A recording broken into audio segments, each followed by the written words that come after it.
How's it going, everyone?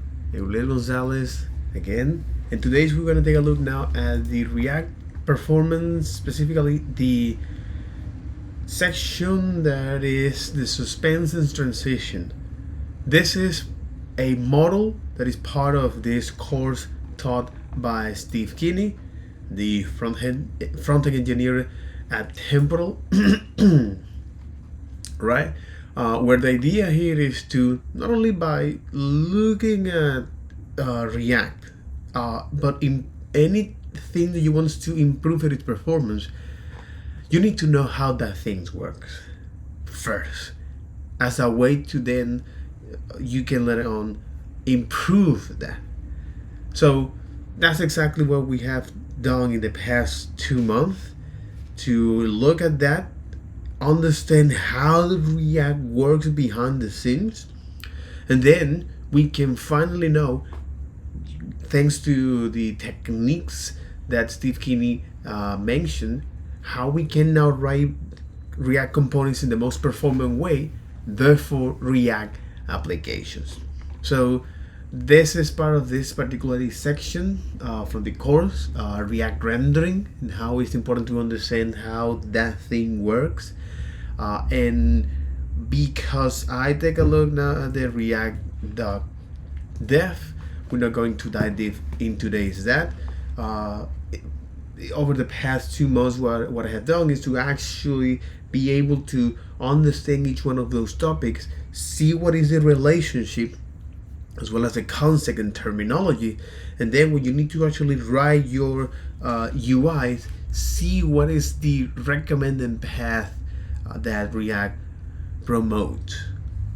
So, because after all, React is all about is describing UI, we look at how can we do that, how can we describe in the UI the architecture of that, which is the render tree and the tree of dependency, and then how you can now add interactivity to that using now state as a way to now show is updated content to the user based on interactions, and what happened when you want to update these interactions, or when you want to update this screen based on user interactions. That React pass through a particular rendering mechanism, which is my bad, sorry.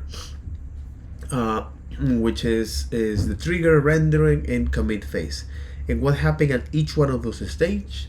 So you can now is understand this particular concept like VDOM and the Fiber, which is the reconciliation engine, as well as the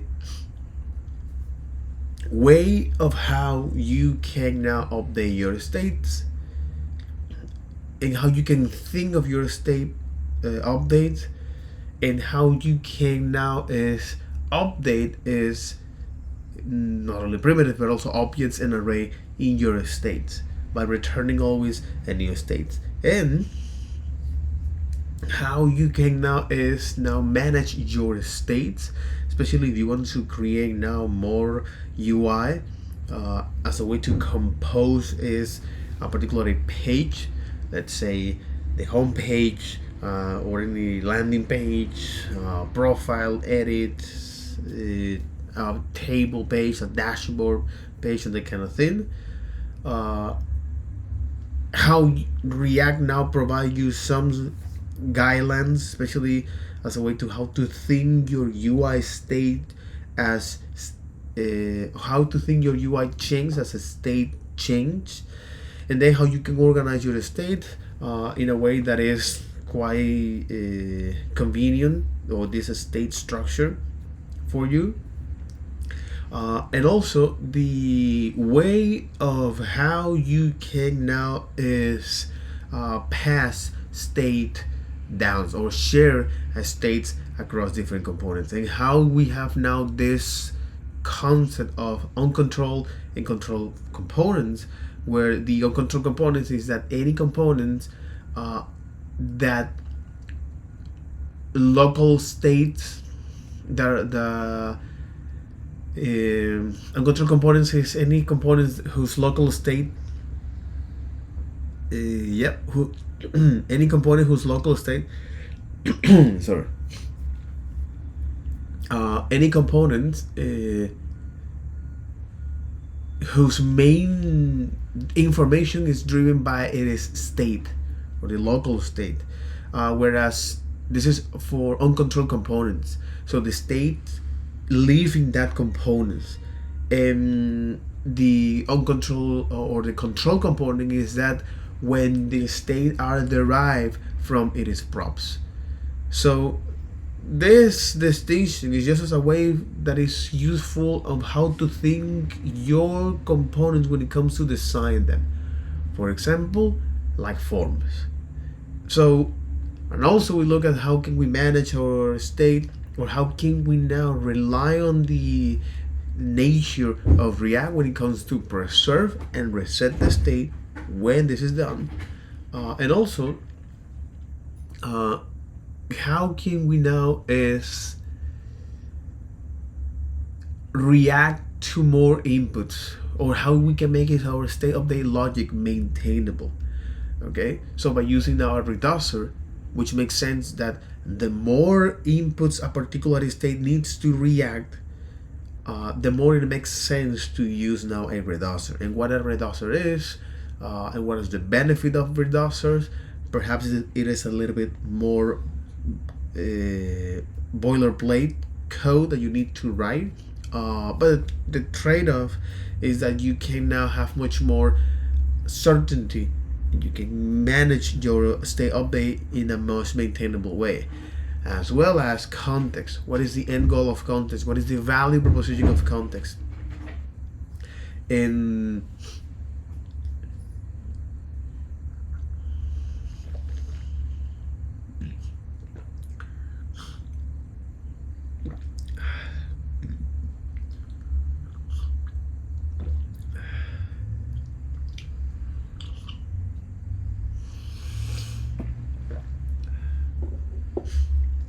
yeah, what is the value proposition of context and that kind of thing. So because of that, then we look at how can we now handle this is the skip hatches, or how we can make our React components connect to external store, using. So what is the subtle difference between the use ref and use effect? What is each one of them? When can we use it? How can we use it? And what is the most common use case when we're gonna use them? As well as what is the inner mechanism or the anatomy of the use effect.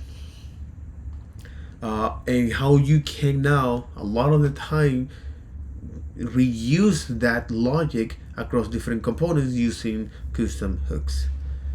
So, because of that, all right.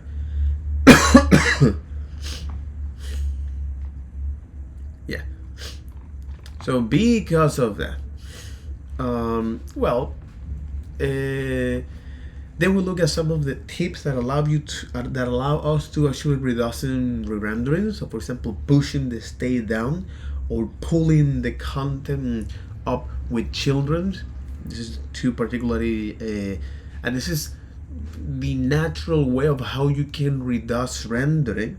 Okay, and then you need to take a look at the MIMO techniques as a way to say, hey, if we combine now the use reducer and pass down that to, for example, the dispatch or the items to different components, how can we use now is MIMO, for example. So again, don't overuse MIMO. MIMO is there for a reason, but the idea here is that most of the time rely on the nature of React as a way to prevent or reducing renderings, right? So then we also look at context, and the idea with context is that how can we now pass down data to different components.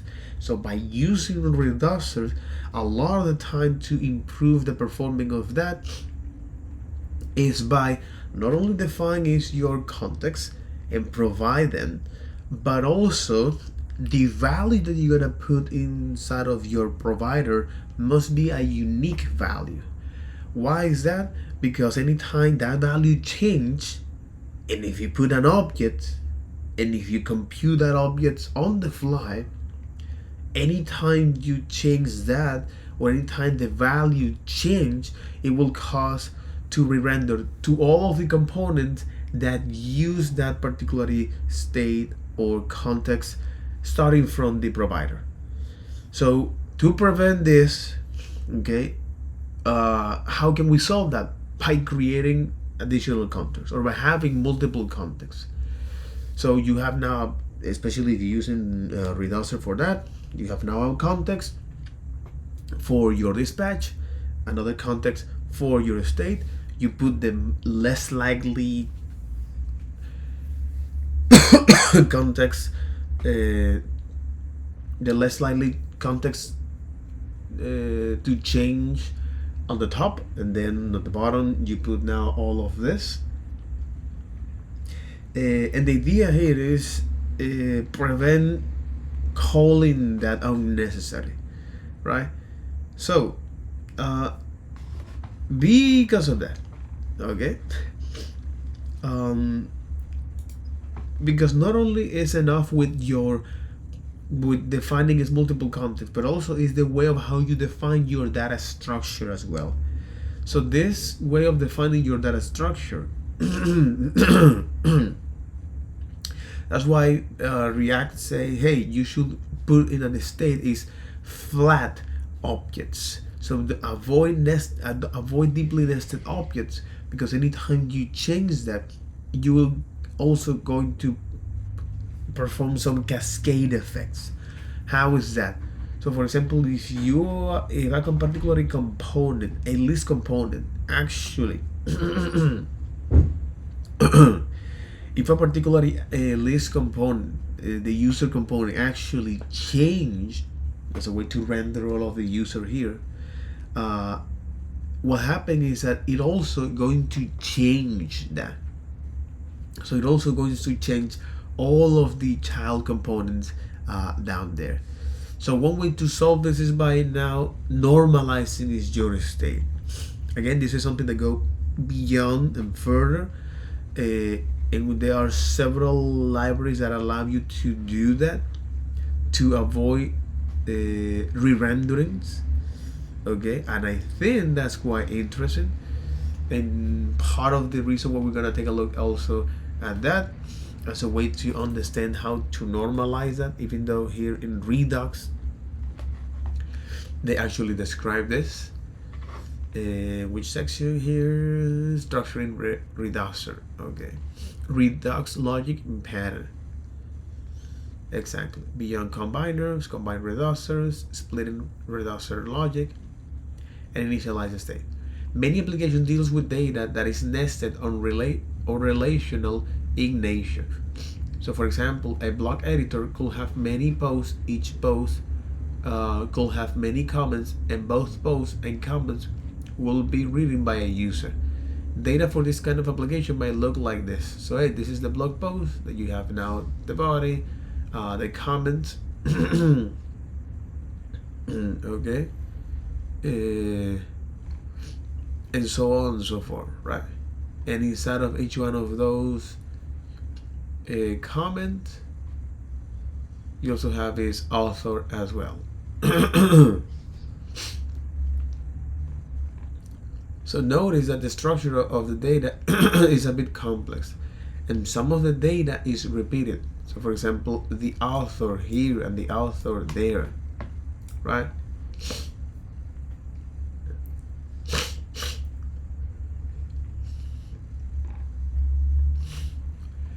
This is a concern for several reasons. When a piece of data is duplicated in several places, it becomes harder to make sure that it's updated appropriately. So when a piece of data is duplicated, it becomes harder to know here or there. When a piece of data is duplicated, it becomes harder to know For example, here, when a piece of data is duplicated, it becomes harder to know how to update them properly. Exactly. Again, this is now a challenge from database designers and data. Nested data means that corresponding reducer logic, like this, has to be more nested and therefore more complex. Nested data means that the corresponding reducer logic has to be more nested and therefore more complex. In particular, trying to update a deeply nested field can become very ugly very fast. Since immutability data updates require all ancestors in the state tree to be copied, exactly. Since immutability data updates require to all ancestors in the state tree to be copied and updated, because at the end of the day, that's exactly what you need to pass, especially if you want to generate a new bit of a state as a way to update the state in an immutable way. So since immutable data updates require to all ancestors in that state to be copied and updated as well, a new object reference will cause connected UI components to re-render. Exactly. So this new object that you create, or this new reference object that you create, will cause now, especially on their state updates, hey, this is a new state, this is a new reference of the object that we create, will cause connected UI components to re-render and update to deeply nested data. An update to a deeply nested data object could force totally unrelated UI components to re-render, even if the data that display hasn't actually changed. That's right. So for any of this, so for example, if you want to change the comment, all right, because duplicated data make it hard to track make it harder to make sure if it is updated properly. And not only that we also need to or reducer logic need to actually is the reducer logic has to be more nested, or in this case needs to also is copy over the objects, copy the ancestors, make a new reference of the object with the updated, which if you do that, it will cause two other components to re-render unnecessary. Okay, especially if those components are not whose state updates are not connected in any way, but because you change or you create a new reference of the object part of the immutability. So because of this, the recommended approach to manage relational or nested data in Redux store is to treat a portion of your store if it were a database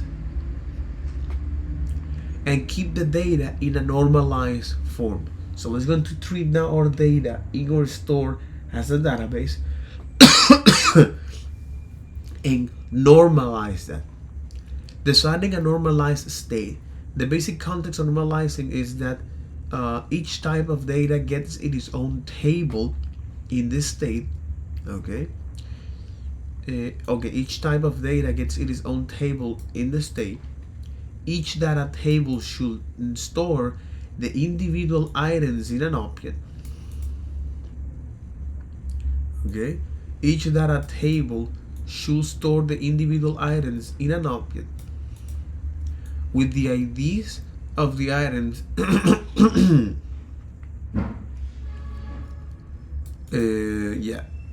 each data table should store the individual items in an object. Okay, so each type of data gets its own table in its state.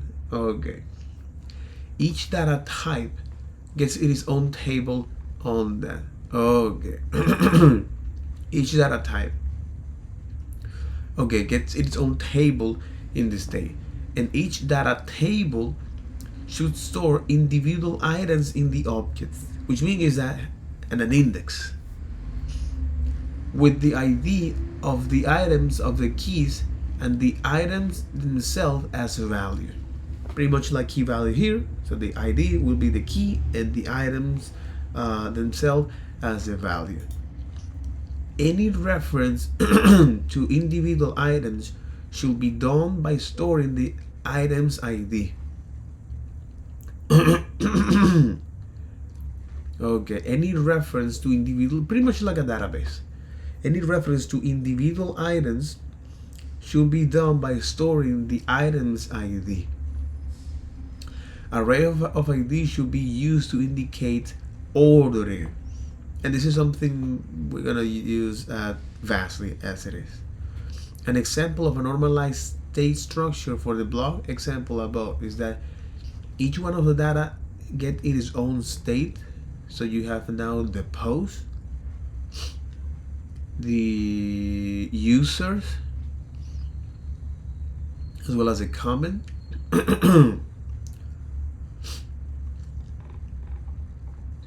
You're gonna have the post, the comments, and the users. Exactly. And then you're going to organize each one of them by ID. You know, so each one of those data type store individual items. Exactly. Each element in there store individual item is as an ID as a key, and the items themselves as values.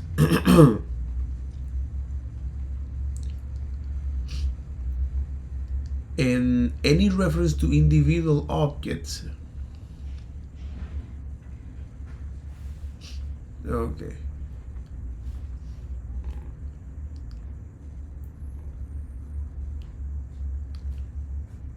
And any reference to individual items should be done by storing its ID. Which is, if you want to access to that through an array, array should indicate ordering. This data structure is much flatter overall, completely.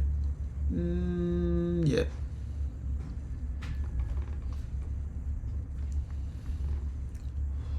Compared to the original nested format, this is an improvement in several ways because each item is only defined in one place. We don't have to try to make changes in multiple places if the item is updated. The reducer logic doesn't have to deal with deep level of nesting, so it will probably be much simpler. The logic of retrieving and updating a given item is now fairly simple and consists. Giving an item's type and its ID, we can directly look at it in a couple simple steps without having to dig through other objects to find them. Okay, especially for the reducer logic, or for retrieving and updating that. Since each data type is separated, okay. Again, but this is for this particular case, using its hash and arrays. With all of this will be organized in data type. The keys, you're gonna have that by keys, and as the ID. So the ID will be the key. The value will be is the items.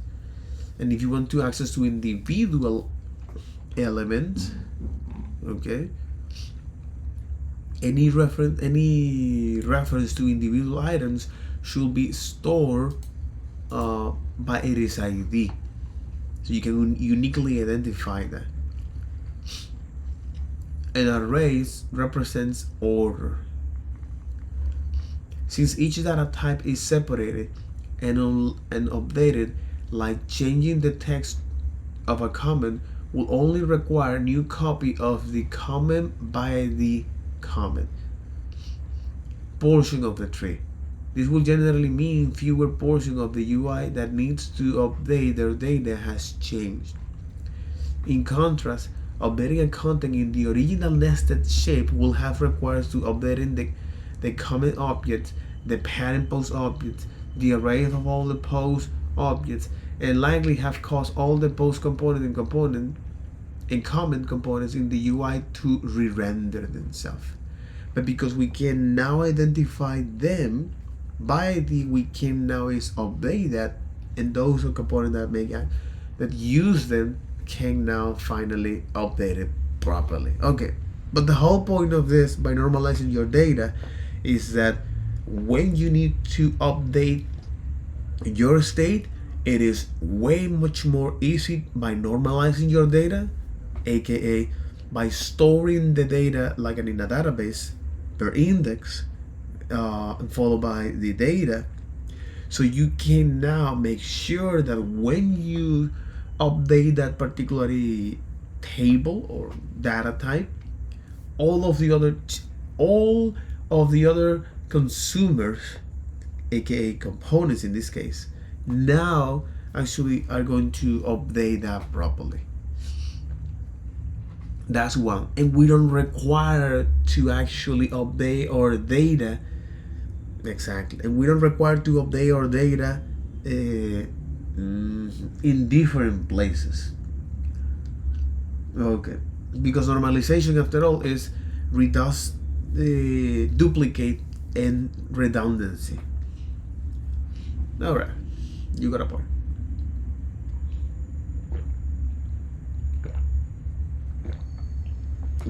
Okay.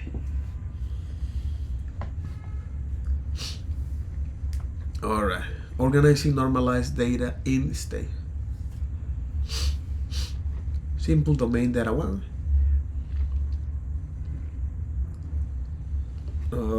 A typical application will likely have a mixture of relational database and non-relational data. While there is no single rule for exactly how those different types and data should be organized, one common pattern is to put the relational tables under a common pattern key, such as entities.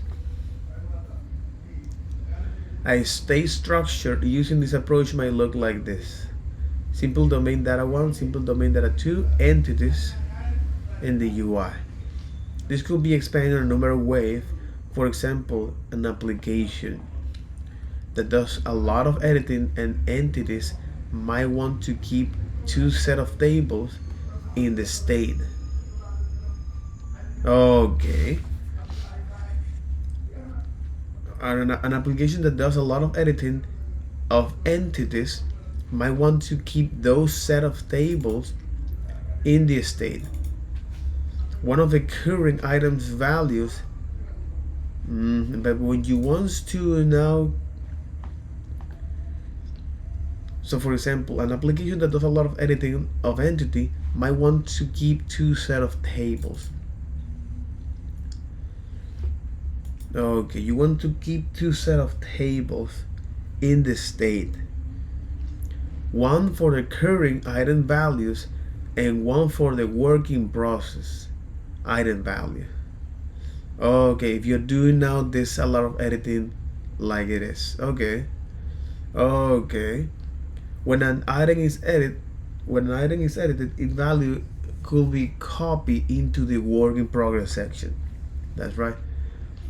And any actions that update it will be applied to the work in progress copy, allowing the editing form to be controlled by the set of data, while another part of the UI still refers to the original version. Resetting the edit form will simply require removing the item from the work in progress sections and recopy the original object from the current to work in progress. So while applying the edits will involve copying the values from work in progress section to the current section. Relationship and data in tables. Author books and out of book. exactly. You're going to now organize your entities per database. Okay.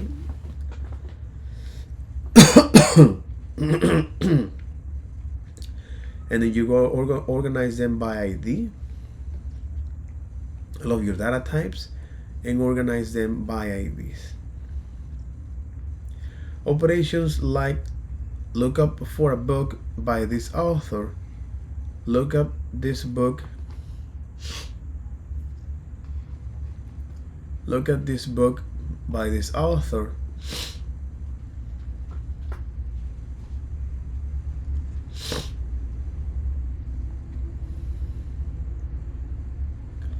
okay, author book, look up this book by this author, can they accomplish easily with a single loop over the join table. Given the typical amount of data in a client application and the speed of JavaScript engine, this kind of operation is likely to have sufficiently fast performance for most use cases.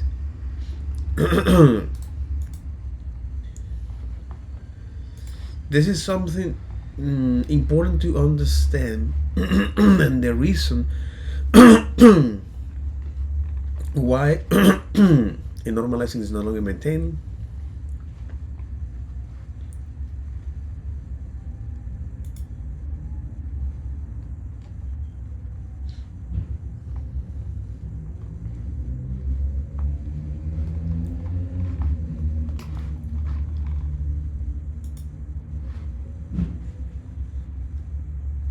Normalizing was originally written by Dan Abramoff, and it took over years ago while working at Twitter.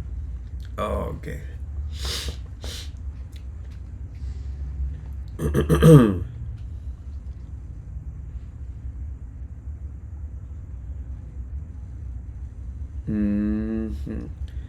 Okay, they're moving away from API Redux solution and diving into graph solution using Relay. Interesting.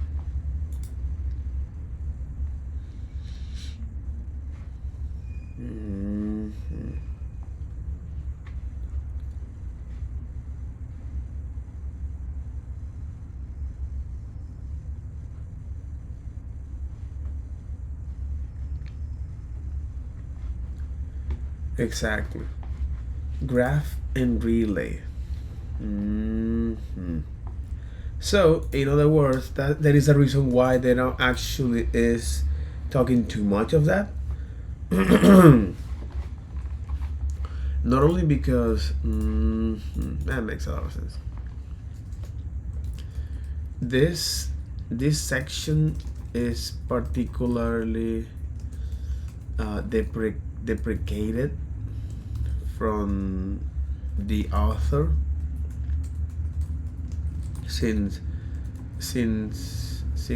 he is no longer working at Twitter, and they decide to move to a GraphQL and Relay solution.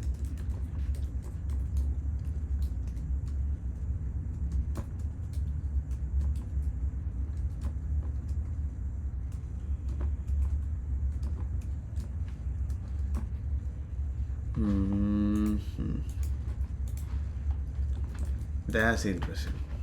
That's why they barely mention it.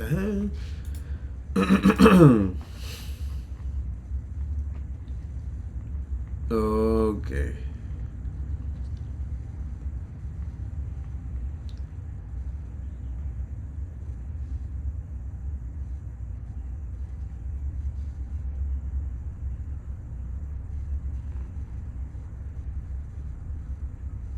And Relay compiler. Newsfeed fragment story, titles, and they can update specific part of the data, but on this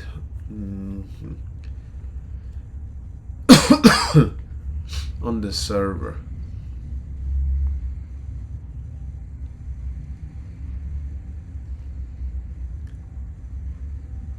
Fetches query compile query, GraphQL server, unpack response, relay store, local normalized data catch.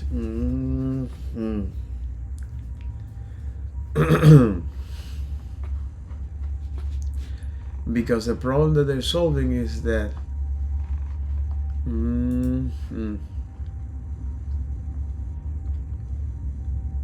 how to make components self-contained by breaking queries into fragments, how to paginate through data with connections, and how to update the server with mutations and updaters.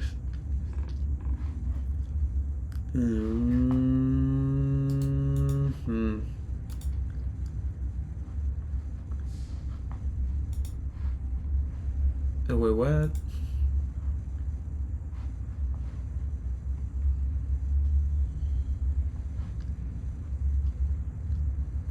This tutorial is built on very basic knowledge on TypeScript.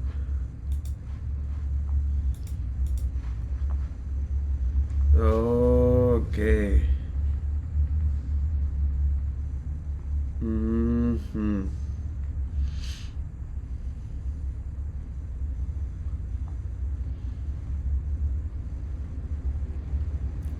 When you run npm dev, several processes are started. A Webpack-based HTTP server that serves up the front-end code, a basic GraphQL server that front-end will query the retrieve information, and Relay compiler will process the GraphQL in your app and generate additional files that Relay use at runtime, as well as TypeScript types representing the input and result of your query. It will automatically regenerate when you save changes in your file.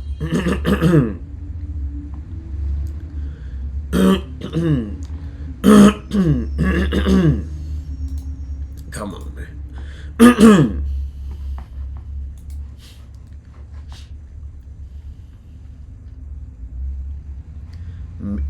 Is meta is the same meta that I think that this meta is? Oh, I get it.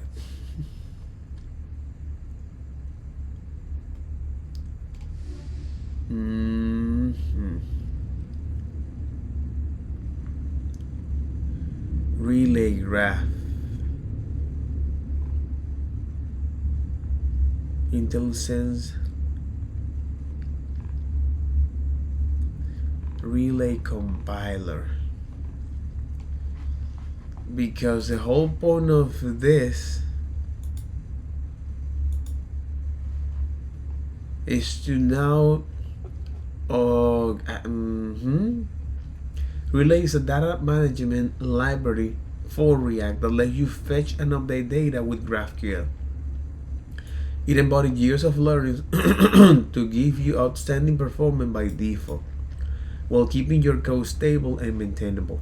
Relay brings the composability of React components to data fetching. Each component declares its own data needs, and Relay combines them into an efficient preload queries. Every aspect of it is designed it is to make the natural way of writing components also the most performant.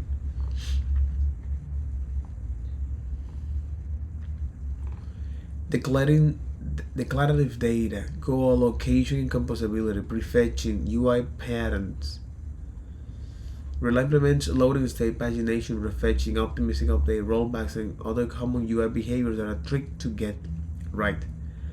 Consists updates, streaming, and deferred data, great developer experience, type safe.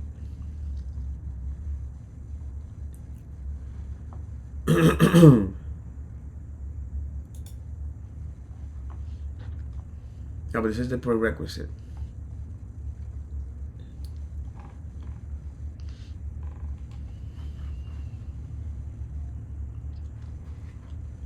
Yeah, but what is the problem that it solves?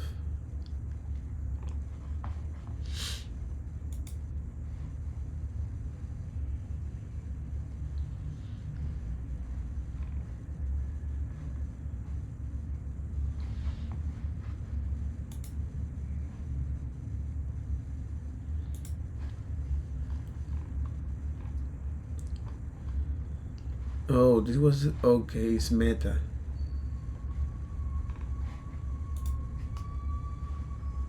The GraphQL client that scale with you.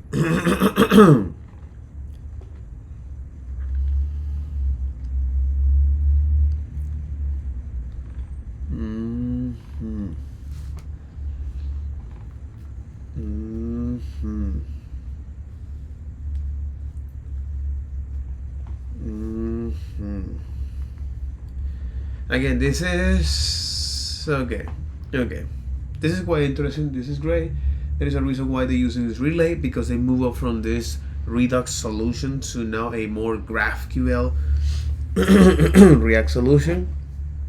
Okay, yesterday we looked at the suspense and transition, and how we can actually use each one of them, is what is doing behind the scenes.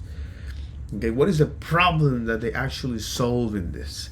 Okay, because using to improve the user experience, doing server-side rendering, or this hydration process, to make the UI available as soon as possible to the user.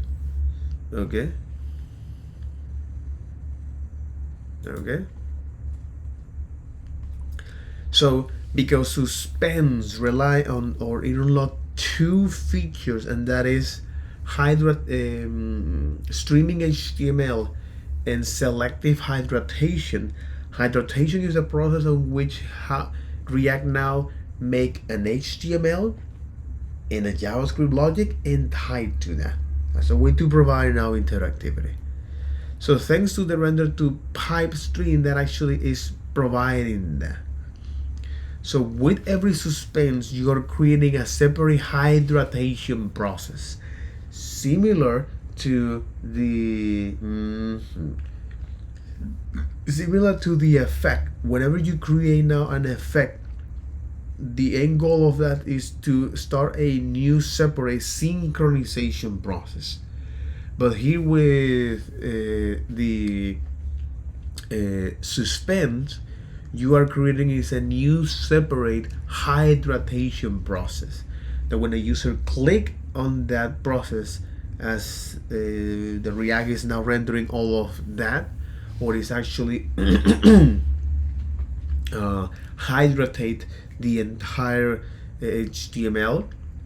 Back in React 16, that's actually quite slow, which is one of the reasons why we have to wait for the entire applications render or hydrates, or that provide this interactivity. But now with Suspense, we can now provide interactivity based on user interaction. So if you're loading the applications there, right, and for some reason the user click on a particular component, React will now, if that component uses Suspense, React now will prioritize that interactivity.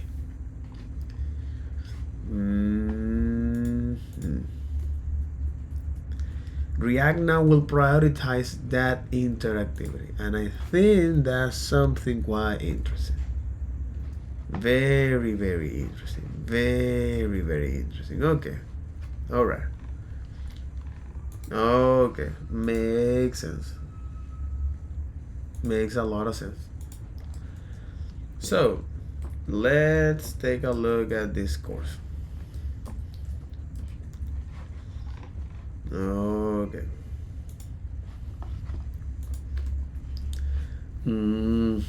So anytime you use a suspense, you are creating a new separate hydration process. Interesting. Very, very interesting. Okay, maintaining interactivity, which is what we're gonna do today.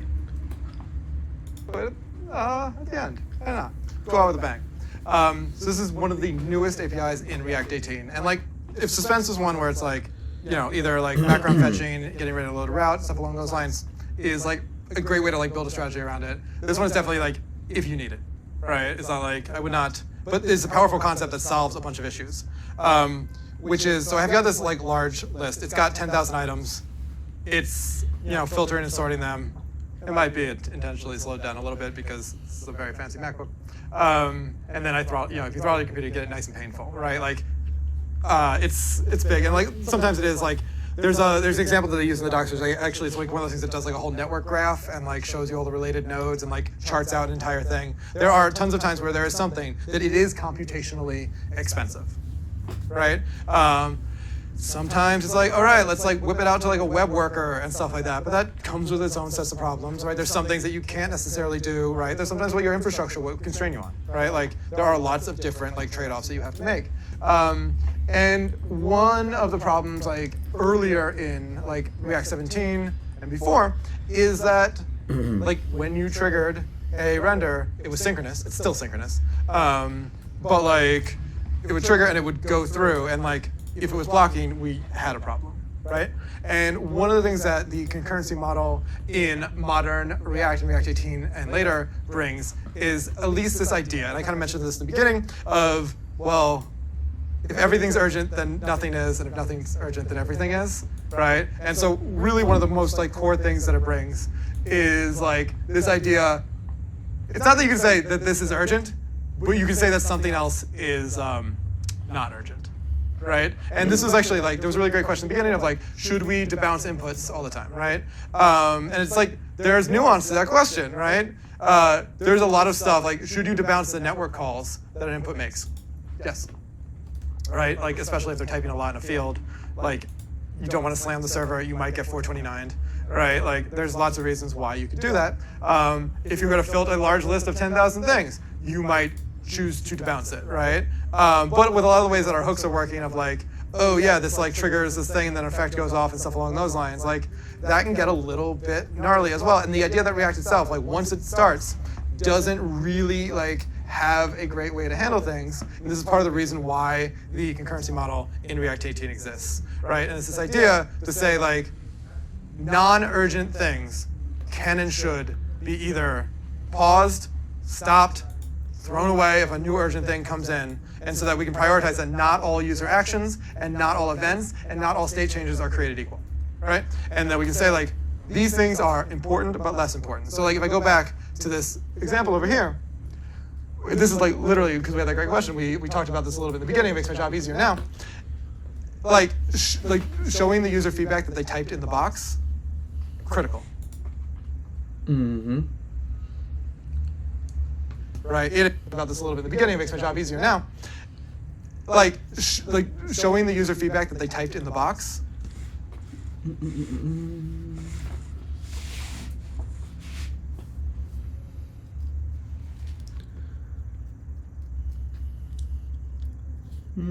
Okay, showing the user feedback. Literally, because we had that great question, we talked about this a little bit in the beginning, it makes my job easier now. Like showing the user feedback that they typed in the box, critical, right? It is. I built the app to be intentionally slow and needed it to be slow to make a point, and still got annoyed when it was slow, right? Like the fact that I typed a thing and it wasn't showing up is both what I wanted and frustrating, right? It's like that old thing, which is like, bad internet is worse than no internet. Like unreliable Wi-Fi is worse than just not having the internet. Not having the internet, you go read a book, right? Having spotty Wi-Fi, you will get very angry. And like, we're very used to sometimes, especially if it has a network request, seeing a loading indicator. There's a certain, yeah, we want that to be as fast as possible, obviously. But when I typed a letter, it not showing up on the screen, and getting that little like happy beach ball that macOS still has, right? Like and stuff like that, like is not great. Or locking up the main thread completely isn't great. So this idea that there is now kind of the primitives and the infrastructure within React to say like, yo, like showing the actual updated list, like especially if they're still typing.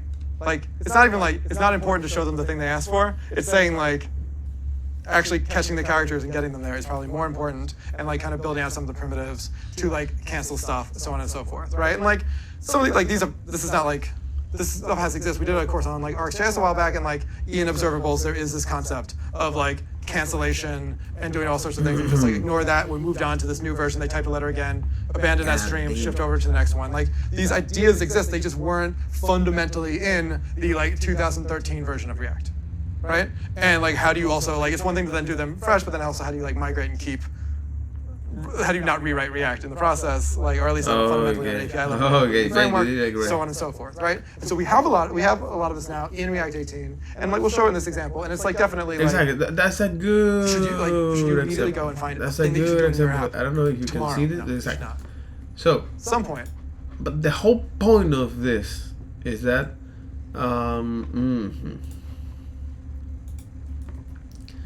maintaining interactivity, right?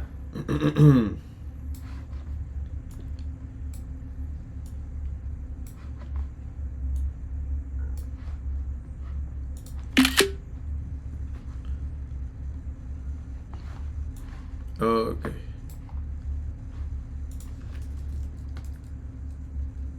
Because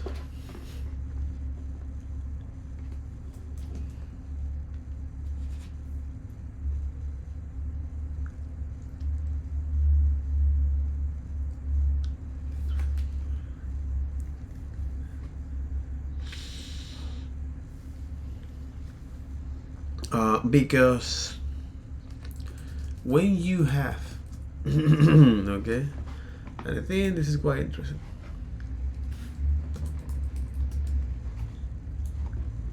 Okay.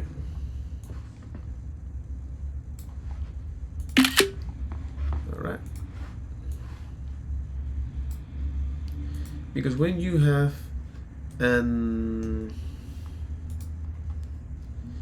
a UI, when you have a UI, because when you have a UI that needs to, yeah, because when you have an UI that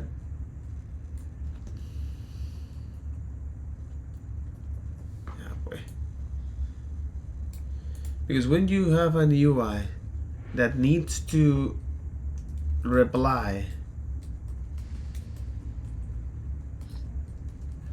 as soon as possible, okay, to user input in the image below, we have now 10,000 elements showing, and yeah, 10,000 elements show. We now have, we are showing, exactly, we're showing 10,000 elements and slowing a little bit down the input in a way to illustrate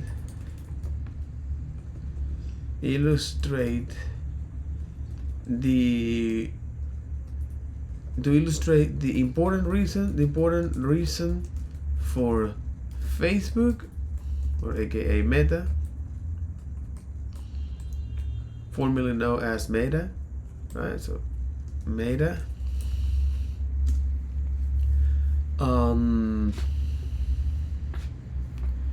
yeah, in the image below, we're showing 10,000 elements and slowing a little bit down the input in a way to illustrate the important reason for Facebook and Meta, how important is to delegate things, or how to delegate rendering to prevent blocking the UI. It makes a lot of sense. That makes a lot of sense.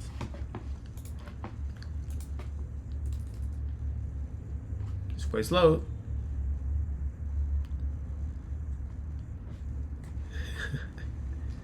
Okay.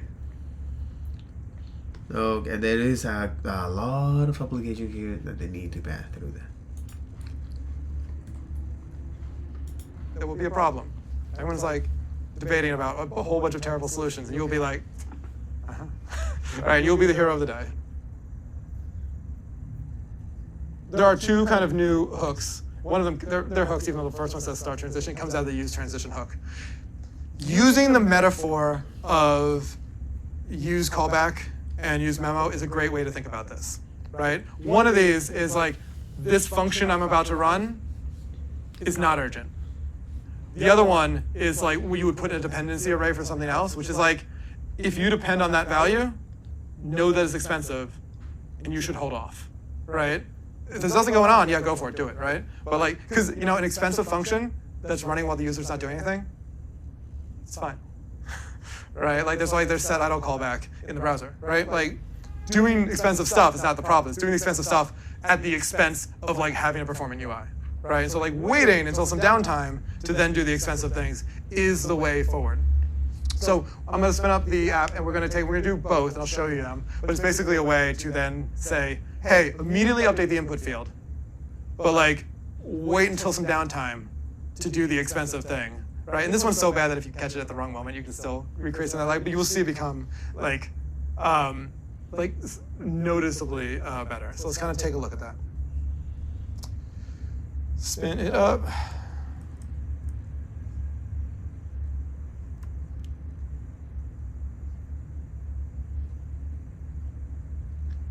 All right, it's got like 10,000 items. So let's, I can get it a little bit. Yeah, I just hit delete a bunch of times. You have to believe me that I've slammed on a keyboard, especially if you throttle the CPU a little bit. Like, again, they bought me a nice one, right? But like, if you throttle the CPU, you can definitely, but even if you try hard enough, you can, yeah. I'm going to regret that. So I should talk while that happens.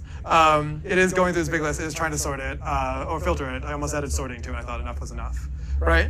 And so yeah, the experience isn't great, right? And yeah, maybe like we don't have 10,000 rows, of course, right? But like there have been like, I think I alluded to this before. I worked on an email editor where the initial version a decade or more ago used jQuery to just manipulate the HTML and saved all the HTML to a server. Right? And each version had to be backwards compatible with the last, right? And had all this like legacy stuff in it. And like, so you couldn't just break it, like do any of the modern parser stuff you do, like break into an AST, move the stuff around as you're dragging and dropping, sew it all back together. So what we had to do is take the HTML, which had like, Outlook is based on Word's HTML engine, not Microsoft Internet Explorer's. It's like hold my beer, IE. And like has these weird HTML comments that mean things only in Outlook that don't get parsed. And so because of this, in a modern React app, we can't just manipulate the DOM and resave it. And like the fact that that worked at all, it didn't, hence the rewrite. But we had to work with each version. So we had to like parse these emails and do all this crazy stuff. And depending on what was in the email, like there's no, like it was the core functionality of the app. I couldn't not do it. I couldn't be like, well, performance. It's like, the business value here. And I didn't have this at the time. So we did all sorts of like wild stuff. But like there are times where you have these, there's not like memoize it away. Yeah, do it as little as possible. Here for it. But there are sometimes you have to do a computationally intensive thing on somebody else's computer. Right? Like, yes, at one point was the backend team supposed to, yes. It never happened. So there I was. And so this is kind of inspired by that. That's why you got the war story all of a sudden. So let's talk about how to use this API. And now, there is like a fundamental thing that we have to think about here, which is, I think, one of the more like, not mind-bending parts to think about. Like, here's a simple implementation. The fact of the matter is, we can argue about a use memo versus a use effect. It doesn't matter. It's the function itself. It is computationally intensive JavaScript. I don't even know if the use memo does anything important at this point. It was, for due diligence, which is, so, but if we think about the concept, set the filter like we would on a normal input element, like we always do every time, right? And if either the filters or the list of tasks changes, right, go get me a new filtered list of tasks and show them, right? And that is what we seek to do. But like, it's obviously not working out well for us, right? I'm sure it pegs the CPU if we pulled out the profiler tools. And so what we want to say is, hey, responding to the user feedback, like setting that filter that's powering that input field, super important. Do that. Absolutely. Filtering the list, if you gotta wait like a second before you do that, great. Have at it, right? Like, okay. Go get it. And so this is a kind of a new API that gives us the ability to do that we didn't have previously. And so I said before, we have two new hooks. One of them is this useTransition. And a transition is something saying like, do this when you can. Right? Like, you can even see it. It's got great documentation in it already. Right? Allows components to avoid undesirable loading states. That's what I had. By waiting for content to load before transitioning to the next screen. Also allows components to defer slower data fetching updates till subsequent renders are more critical can be rendered immediately. That's the latter one is like the use case that we have here. But it's basically, yes, the ability to kind of like put this thing off and like get it ready and do it. And so, you know, how this works, if we pull out the useTransition hook, it always has has the same two values every time.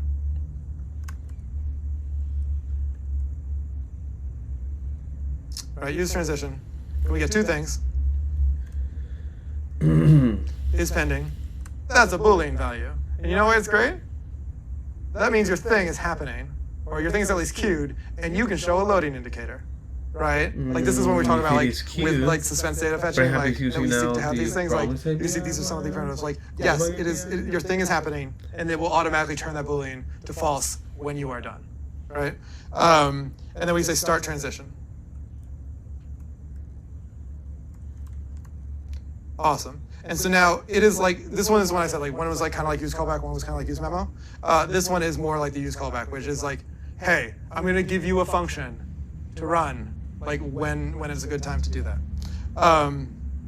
So we have this handle change, right? Like here, like we don't necessarily need to like trigger this all like this. So what I might do is like begin to like separate this out. I want to separate the, like right now, updating the filter input and kicking off getting the visible tasks are like, intrinsically like related, and like there's probably different ways I can go about this. I think it's like at some point it's like half a dozen, 1/6 the other. I'm gonna make a separate. I'm gonna completely separate them out. So we'll have like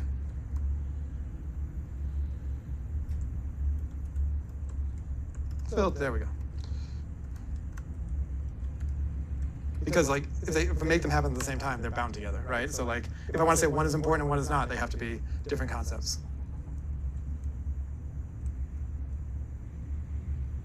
So we've got that, these filters. This is just like, it's a little thing that handles, like it's a reducer because I like reducers. Leave me alone.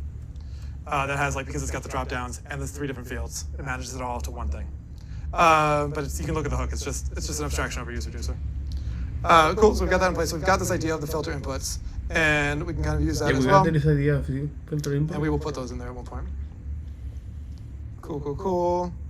So we'll put the filter inputs. The filter inputs, that's what is in this. If we click in here, it's just inputs that are styled with all the things that I need. So we'll keep that. This will be based on that. So it'll still trigger the handle change, right? But the input itself is now very quickly, we're going to set some strings, and we're going to call it a day, right? The one that is going to kick off this beast, right, we're going to separate out into the transition. So we're saying, set the filter inputs immediately. That is important. Do it, right? Maybe I should pluralize this. Filter inputs. Do it immediately. So like right now, if I save this and flip over, like super responsive again, but mostly because like we're not doing anything. Like again, to really highlight the fact that not doing stuff is faster than doing stuff, breaking your app and removing the functionality is an incredibly way to make the inputs more responsive. So like we never trigger the setting of the filters that triggers this entirely expensive thing. So we're saying like immediately do this. But we talked about automatic batching in the beginning. So it's like it's not like doing this and doing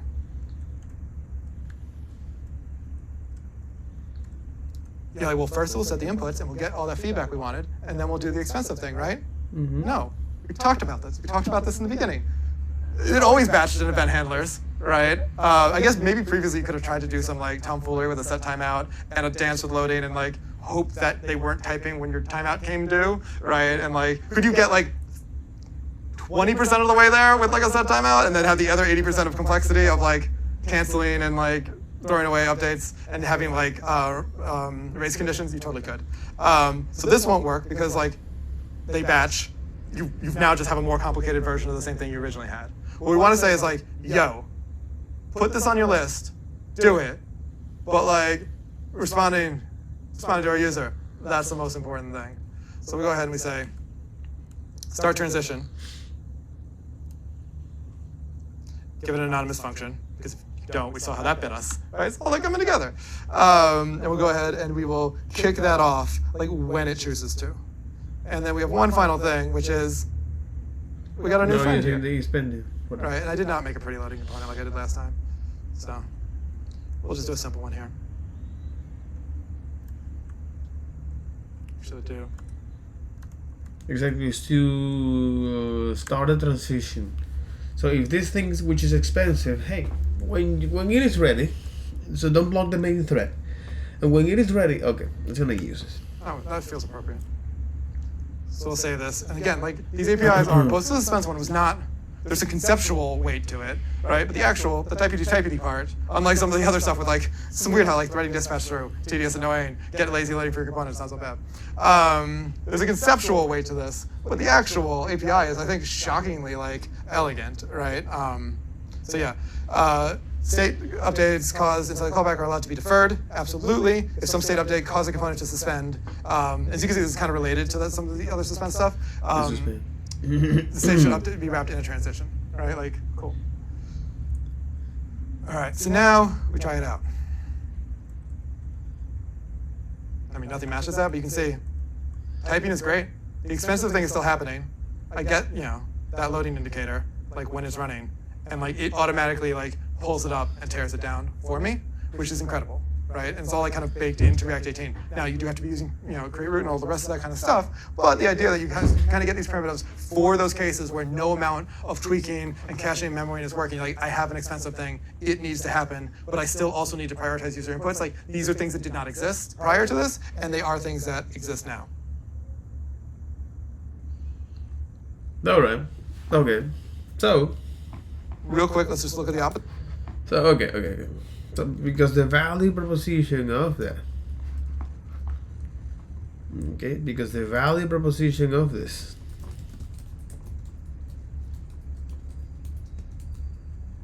that is to not is the value proposition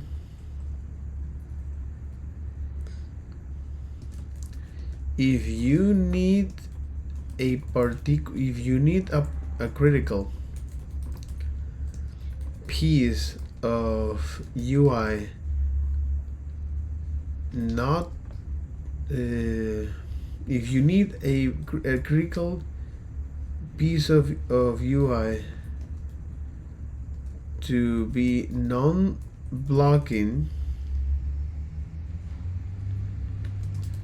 for example, rendering a list of 10,000 elements, or for example for animations as well. For example, rendering a list of 10,000 elements